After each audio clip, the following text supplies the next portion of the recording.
आज का दौर, आज का समय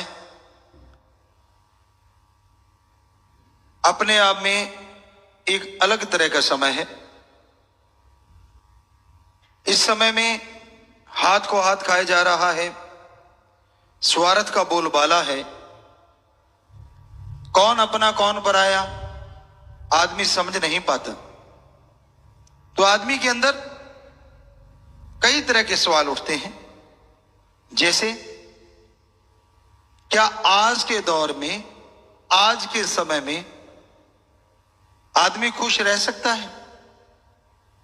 दूसरे शब्दों में, क्या आज के दौर में खुशी से जीवन जिया जा सकता है?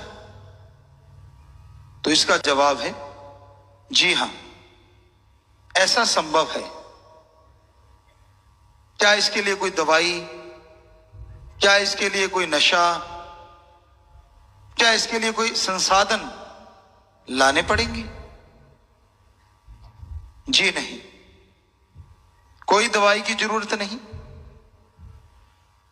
कोई अलग से संसाधन खरीदने की जरूरत नहीं।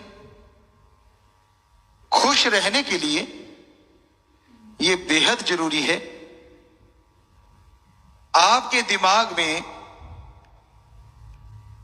जो अनाप शनाप चलता है, लगातार नेगेटिव चलता है, उसको कंट्रोल करना है। और दिमाग के इन विचारों को कंट्रोल करने के लिए तरीका है गुरु मंत्र, नाम शब्द, कलमा, मेथड ऑफ मेडिटेशन। गुरु मंत्र का जाप करो, आपके अंदर आत्म बल आएगा, आत्मिक शांति आएगी। गुरु मंत्र का जाप करो, आपके डीएनए के सेल पावरफुल बनेंगे, जो आपके माइंड को रिफ्रेश कर देंगे, पूरी तरह से फ्रेश कर देंगे। और जब डीएनए के सेल पावरफुल हैं तो दिमाग में विचार भी पावरफुल होंगे, और विचारों का पावरफुल होना ही खुश रहने के लिए एक सबसे बड़ा संकेत है। तो मेडिटेशन, गुरु मंत्र का जाप, उससे डीएनए के पावरफुल सेल हो जाते हैं। डीएनए माइंड को पॉजिटिविटी और अच्छाई के संदेश भेजता है, और जब दिमाग में अच्छाई के संदेश आ जाते हैं तो अपने आप चेहरे पे मुस्कान खिल उठती है।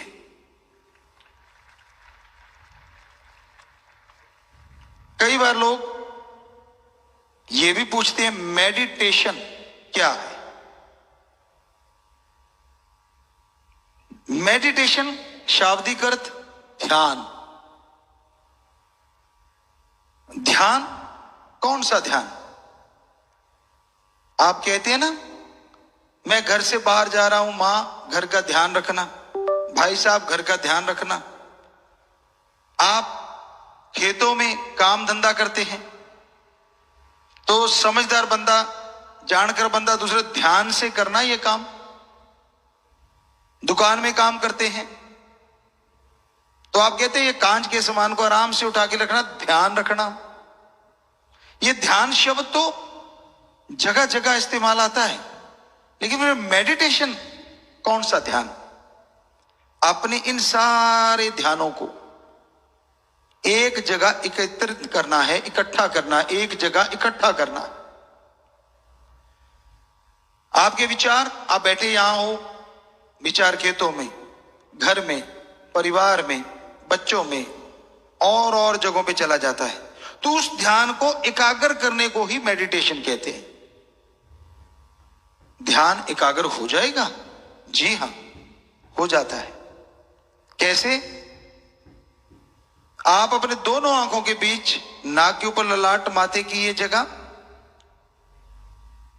जिसे 10वां द्वार, तिल ज्ञान चक्षु मेहराब, very very deep sleep point कहा जाता है।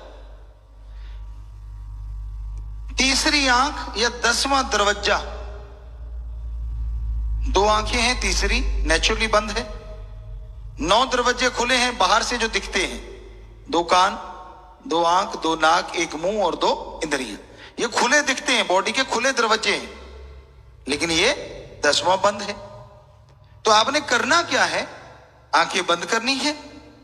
गुरु मंत्र, भगवान के वो शब्द जो गुरु ने प्रैक्टिकली करके देखे हों, उसे कहते गुरु मंत्र या नाम शब्द या कलमा या मेथड ऑफ मेडिटेशन।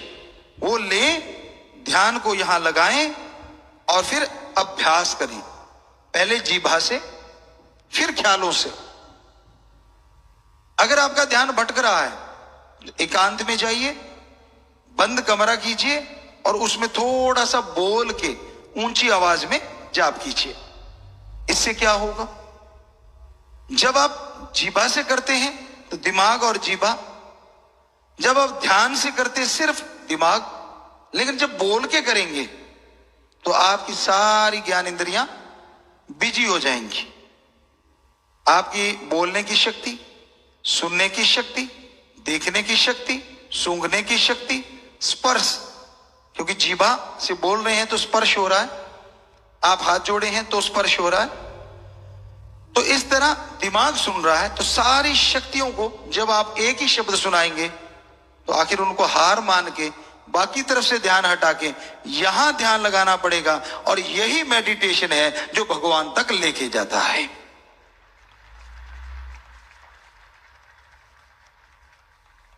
मेडिटेशन के क्या क्या फायदे हैं? अब ध्यान जम गया, मेडिटेशन, यहां ध्यान आ गया, एक छोटा सा तारा नजर आया, लिटिल बिट स्टार, छोटी सी रोशनी दिए की लौ जितनी, आंखें बंद, आप ध्यान में बैठे हैं।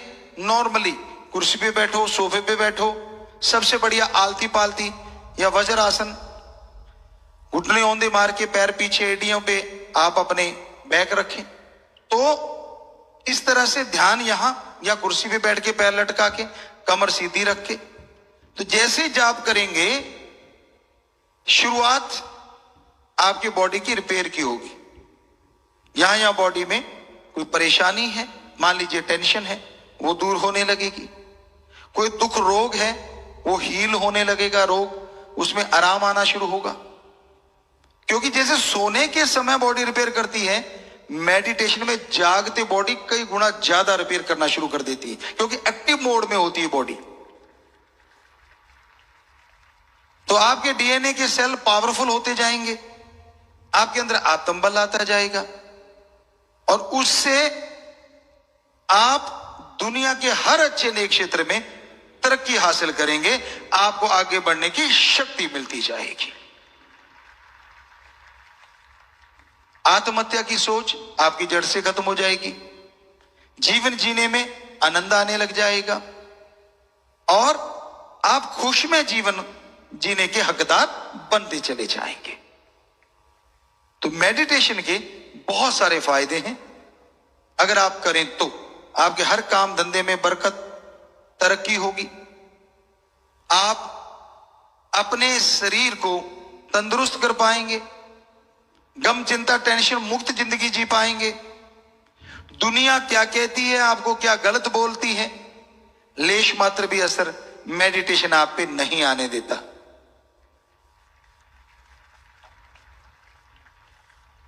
मेडिटेशन आदमी को मस्त हाथी की तरह बना देता है।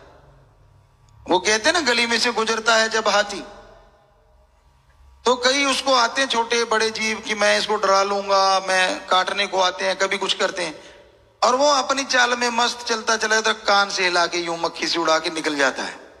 वो बेचारे दुम दबा के भाग लेते कि यार इसके कोई असर ही नहीं हुआ। तो यकीन मानो, मेडिटेशन से आपका विल पावर इतना बढ़ेगा, कोई आपको कितना भी गलत बोलता रहे, ना आपको गुस्सा आए और ना आप पे कोई असर हो, ना आपको कोई टेंशन हो। तो क्या इससे अच्छी जिंदगी कोई और हो सकती है? वरना जरा सी बात कही नहीं, करंट आता है एकदम से। तो इस तरह से मेडिटेशन कंट्रोल करता है, इस तरह से खुशियां देता है। कई लोग डिप्रेशन में चले जाते हैं, दिमाग में बोझ पड़ जाता है, जरा जरा सी बात की टेंशन ले लेते हैं, और एक मन और उनका जो दिमाग है इकट्ठे होके एक ऐसा तंग दायरा उसके इर्द गिर्द बुन देते हैं कि उनसे वो बाहर नहीं निकलता। यानी मेरे जीने का कोई फायदा नहीं, अब मैं नहीं रह सकता, अब तेरे लिए कोई कुछ नहीं करता, तेरा कोई अपना नहीं, तेरा कोई सगा नहीं, तेरा कोई साथी नहीं, सब मतलबी हैं, सब गर्जी हैं, तू यहां जी ही नहीं सकता, इत्यादि इत्यादि बातें दिमाग में जब ज्यादा घूमती हैं, बातों का घूमना ही आदमी के दिमाग को पजल करता है। नेगेटिव बातें जितनी ज्यादा घूमती जाती हैं उतना ही डिप्रेशन में आदमी चला जाता है, दिमाग में बोझ पड़ना शुरू हो जाता है।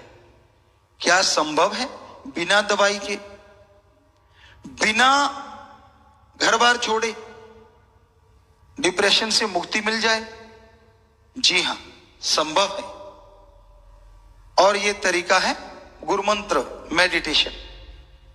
होता क्या है, आपके दिमाग में लगातार वो चीजें घूम रही हैं कि मेरा कोई नहीं, मैं यहां नहीं रह सकता, मेरा ये है, मेरा वो है, मेरी कोई नहीं मानता, मैंने जिंदगी ये जीनी नहीं, ये आपके अंदर लगातार रिपीट होती रहती है और टेंशन बढ़ती जाती है और आत्महत्या तक आदमी पहुंचने लगता है। पर जैसे ही गुरु मंत्र लिया तो जाप आपने करना है, जीपा से करेंगे और एक कमरे में बोल बोल के करो, तो अब आपका माइंड बिजी हो गया गुरु मंत्र में, मेडिटेशन में। वो जो विचार चल रहे थे विराम मिल गया, वो रुक गए। आप लगातार बोले चलो, बोल बोल के याद करो मेडिटेशन को, गुरु मंत्र को। होगा क्या, जैसे आपको आपकी सारी ज्ञान इंद्रियां बिजी हो जाएंगी। बिजी होते ही आपके जो नेगेटिव विचार चल रहे हैं उनको विराम मिल जाएगा और दिमाग में पॉजिटिविटी बढ़ती जाएगी। और जैसे जैसे पॉजिटिविटी बढ़ती जाएगी आपका डिप्रेशन दूर होता चले जाएगा और आप 100% तंदुरुस्त हो जाएंगे। इस तरह बिना दवा के और बिना खर्चा किए आप डिप्रेशन से निकल सकते हैं, बिना किसी को बताए, चलते हुए। मान लीजिए नेचर में आप घूम रहे हैं, तब मेडिटेशन करते रहिए लगातार, थोड़ा थोड़ा बोल के, कोई आसपास ना हो। जितना जल्दी डिप्रेशन से मुक्ति मिलेगी, कहने सुनने से परे। क्योंकि जब नेचर से जुड़ जाती हैं ज्ञान इंद्रियां, मनो इंद्रियां, और साथ में नेचर को बनाने वाले भगवान का नाम लेती हैं, तो डबल असर आदमी पे होता है और बहुत जल्दी डिप्रेशन से मुक्ति मिलती है। प्योर ऑक्सीजन होता है वहां, शुद्ध वातावरण होता है। ऐसी जगह आपको घूमना चाहिए। हर जगह ऐसी जगह नहीं होगी, क्योंकि आदमी ने प्रदूषण बहुत फैला रखा है, चाहे वो गाड़ियां, फैक्ट्रियां इत्यादि इत्यादि। पर कहीं ना कहीं ऐसी जगह है, आज भी बहुत जगहों पे है। तो इस तरह आप गुरुमंत्र के जाप से पॉजिटिविटी अपने माइंड में लाके, और वो पॉजिटिविटी कैसे आ जाएगी, फिर वहीं पे आते हैं, डीएनए के सेल पावरफुल होते जाएंगे और वो पावरफुल संकेत माइंड को भेजेंगे, माइंड पॉजिटिव हो जाएगा और जो नेगेटिविटी थी वो निकल के भाग जाएगी और आप तंदुरुस्त जिंदगी जी पाएंगे।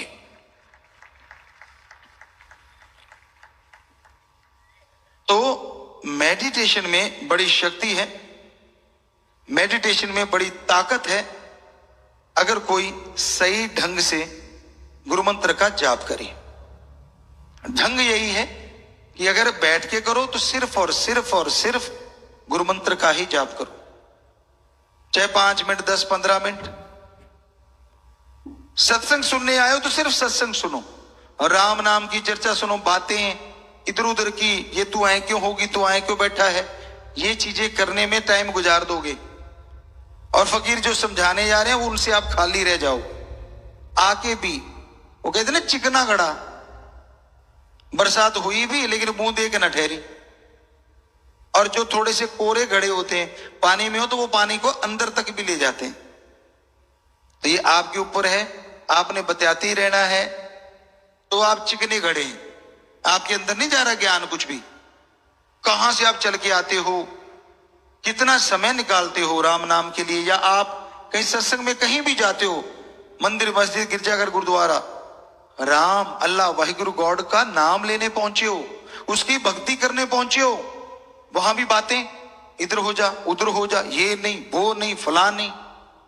क्या पैसा लगाया, इतनी दूर चले, वहां पहुंचे, लेकिन बैठे थे परमात्मा की बात सुनने और लगे रहे अपनी चुगलियों में, अपनी बातों में, एक दूसरे के कपड़े देखने में। अच्छा उसने कैसे पहने, ये तो नहीं काम के। तूने क्या टिंड सी लेनी है भाई? अगले के पैसे, अगले के कपड़े अगला पहन के आया, तुझे तकलीफ क्यों? तो ये चलता है बिना वजह। अरे सत्संग सुनने आए हो, पाक पवित्र धार्मिक जगहों पे पधारे हो, वहां ओम हरि अल्लाह वाहिगुरु का नाम चल रहा है, हमारे महापुरुषों के, गुरु साहबान, पीर पैगंबरों के पवित्र वचन जो 100 क्या लाख % सच्चे हैं वो चल रहे हैं। अरे सुनो, जिंदगी में बहारें आ जाएंगी।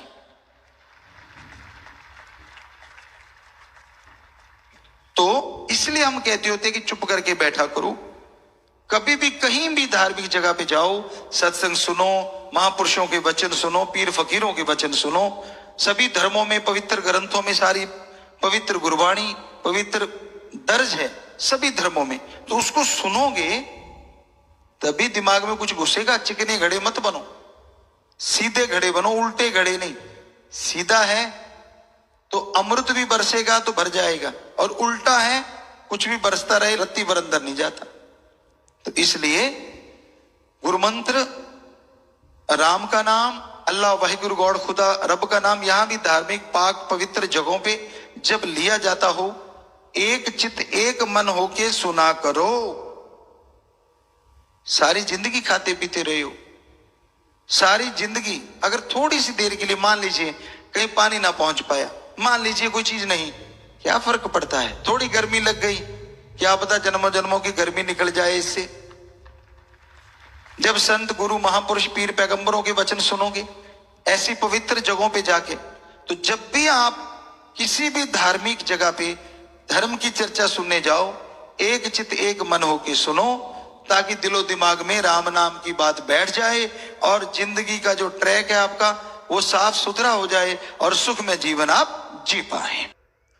तो सदगुरु मौला दाता रहबर में जो रंग बिरंगी फुलवारी सजा रखी है, संसार की एक त्रिलोकी है, ऐसी सैकड़े त्रिलोकियां हैं।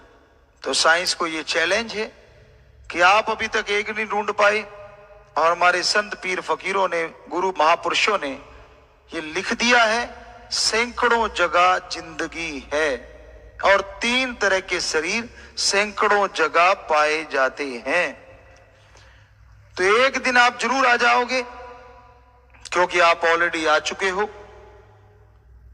शायद आपको बुरा लगे, लेकिन सच तो सच है। बहुत से उदाहरण हैं। बैक्टीरिया, वायरस आप 1850 या 1890 में ढूंढा होगा, थोड़ा आगे पीछे हो सकता है सन साइंस का, लेकिन पवित्र वेदों में हजारों साल या लाखों साल या करोड़ों साल, अगर आप जिंदगी जितने साल की कहते हैं कि फलां जीव करोड़ों साल से सरवाइव कर रहा है, तो वेद उससे पहले से हैं धर्मानुसार। और अगर आदमी के अनुसार कह लो, प्रलय के बाद तो कम से कम हजारों साल बाद। तो उसमें यह लिखा हुआ है कि अति सूक्ष्म और सूक्ष्म जीवाणु और कीटाणु होते। आपने उसको भी मान लिया, पहले नहीं माना। फिर धर्मों में यह बताया गया लाखों चंद्रमा, लाखों सूर्य, नक्षत्र, ग्रह होते हैं। आपने मजाक उड़ाया साइंस ने कि नहीं जी ऐसा तो होता ही नहीं। लेकिन अब खगोल शास्त्री ये मान चुके हैं कि थोड़ी सी जगह में हमने रिसर्च किया तो वहां पे वाकई हमें बहुत से सूरज मिल गए और चंद्रमा मिल गए, नक्षत्र ग्रह मिल गए। इसका मतलब धर्म सच कहते हैं। फिर मजाक उड़ाया गया कि कृष्ण जी के पास ऐसी कौन सी शक्ति थी जो उन्होंने संजय को दे दी, जो कुरुक्षेत्र में युद्ध का बयान हस्तिनापुरिया के लिए मेरठ या दिल्ली साइड में बैठा बैठा बता देता था। तो अब तो आपको थोड़ी शर्म आनी चाहिए उसको झूठ कहते हुए, क्योंकि यहां बैठे बैठे हमारे सामने यूएसए भी बैठा है, कनाडा भी बैठा है, और हम बिल्कुल आमने सामने सारा कुछ देख रहे हैं। अब तो मानोगे ना कि उनके पास ये आपका मोबाइल वाला सिस्टम पहले ही था। अलग तरह का हो सकता है, पर मान तो गए कि ऐसा हो सकता है। पहले मजाक उड़ाते थे। तो धर्मों में और विज्ञान की अगर बात करें तो धर्म हमारे जो हैं वो महाविज्ञान है, या यूं कहें वो समुंदर है, और उसमें से एक पतली सी निकली हुई नदी है विज्ञान। और विज्ञान कुछ ये नहीं है कि अलग से पैदा हुई है, आपने धर्मों में से ही समान सारे लिए हैं। एक भी चीज बता दो जो धर्म के बिना आपके पास हो, हम उसका उदाहरण आपको या तो याद होगा या ढूंढ के दिखा देंगे कि हाँ ये धर्म में है।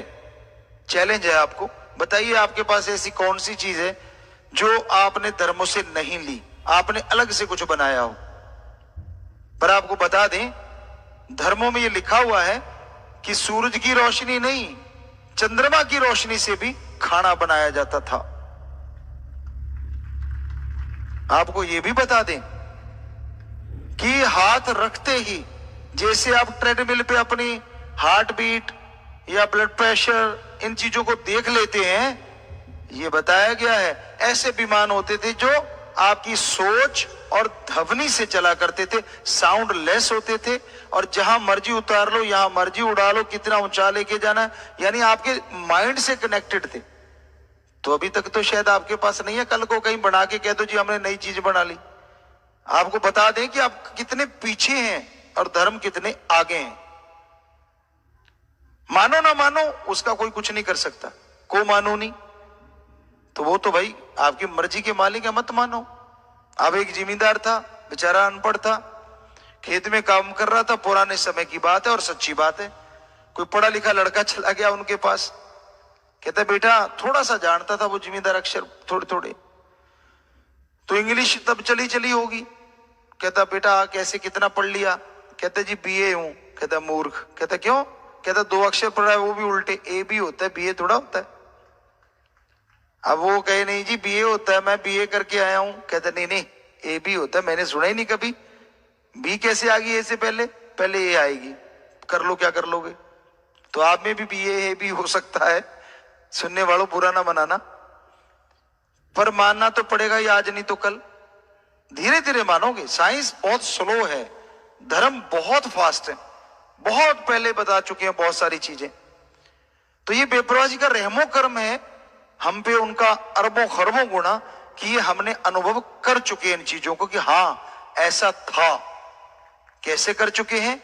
मेडिटेशन के द्वारा। क्या आप कर सकते हैं? यस 100%। कैसे कर सकते हैं? मेडिटेशन ले लो। फिर क्या होगा? अभ्यास करना होगा। क्या आपने किताबें पढ़े बिना डिग्रियां हासिल कर ली?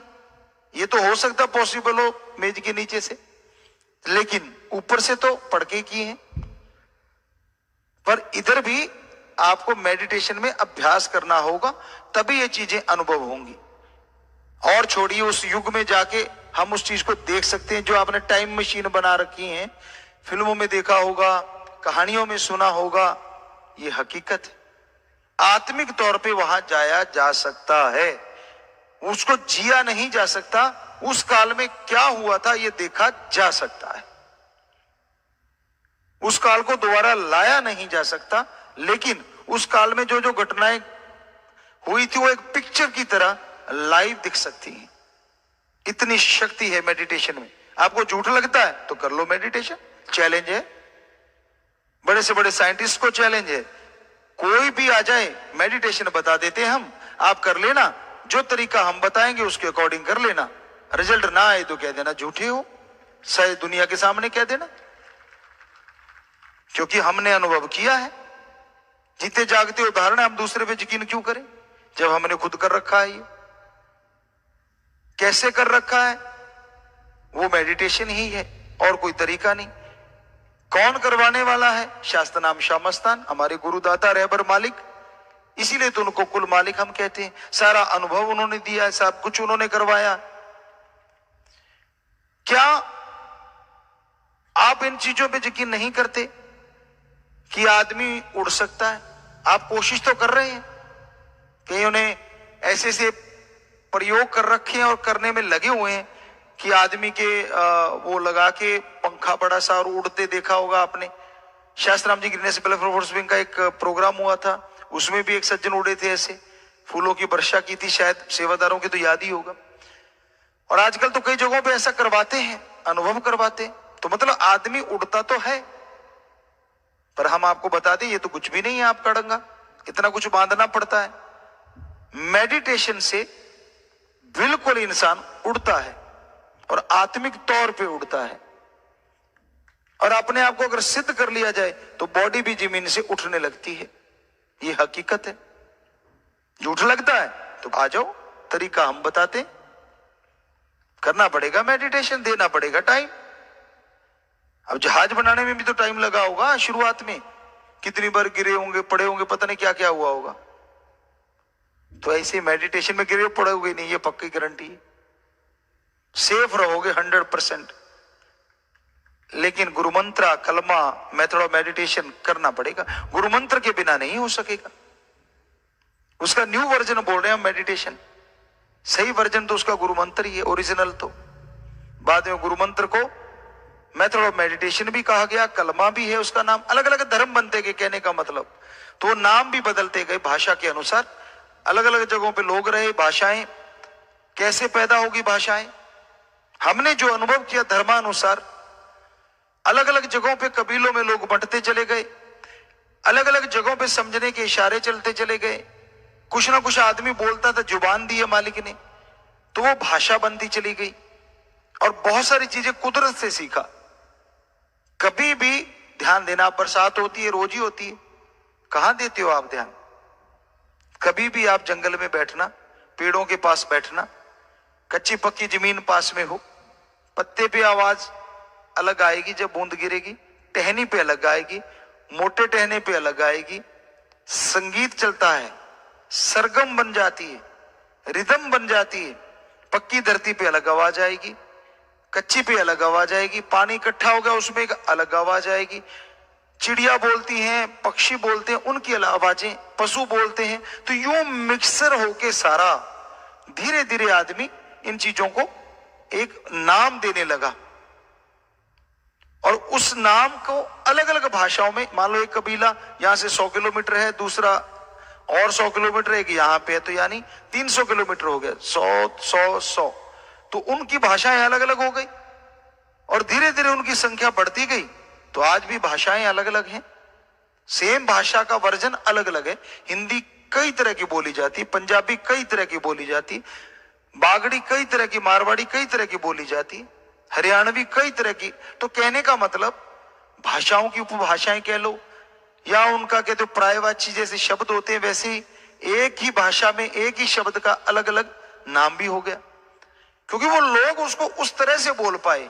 किसी ने जुबान को थोड़ा ज्यादा जोर लगा दिया, उनकी भाषा अलग बन गई, और किसी ने थोड़ा कम जोर लगाया, उसकी अलग बन गई।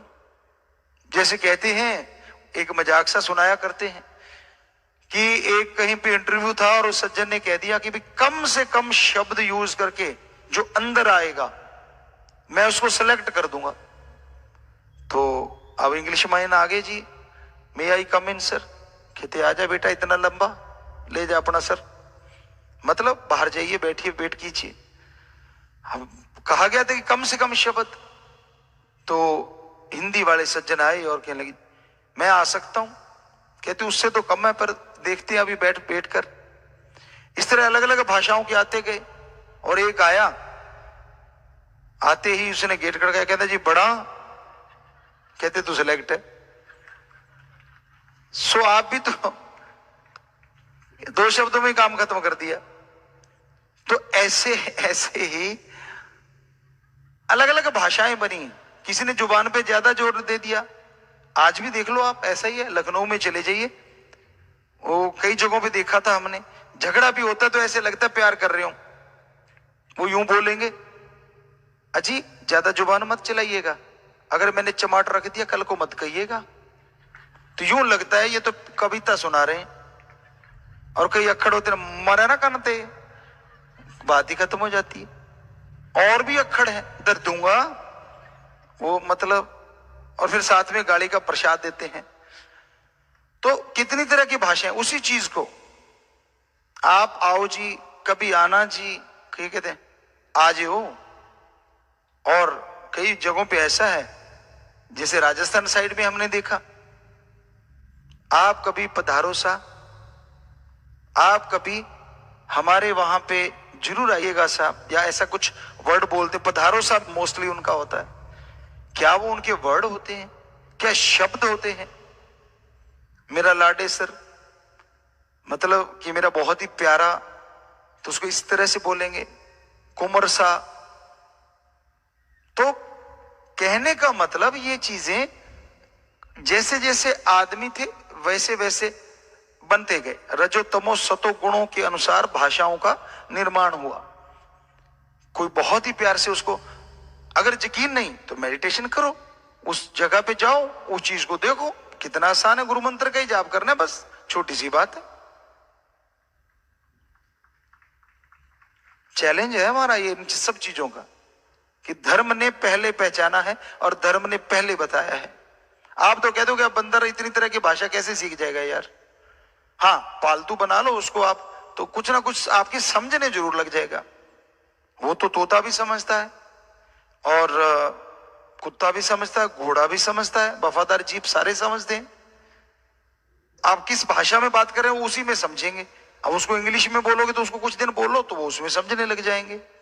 तो इसी तरह आदमी ने अपनी भाषाओं का निर्माण किया। ये धर्मानुसार शास्त्रनाम शाह मस्तान दाता के रहमो कर्म से हमने अनुभव की हुई चीज ही बोलते हैं हम ज्यादातर। कहीं आप लिखा हुआ ढूंढते फिरो, शायद ही आपको मिल पाए। तो ये अनुभव करना भी आसान काम नहीं होता। अनुभव करने के लिए साधना पड़ता अपने आप को। और यहां तो बड़े आसान सा तरीका बताया है शास्त्र नाम शाह मस्तान दाता ने। बड़े आसान सा, चलते बैठ के लेट के काम धंधा करते, जीबा से या ख्यालों से, जीबा से ख्यालों से उसको याद करते रहो।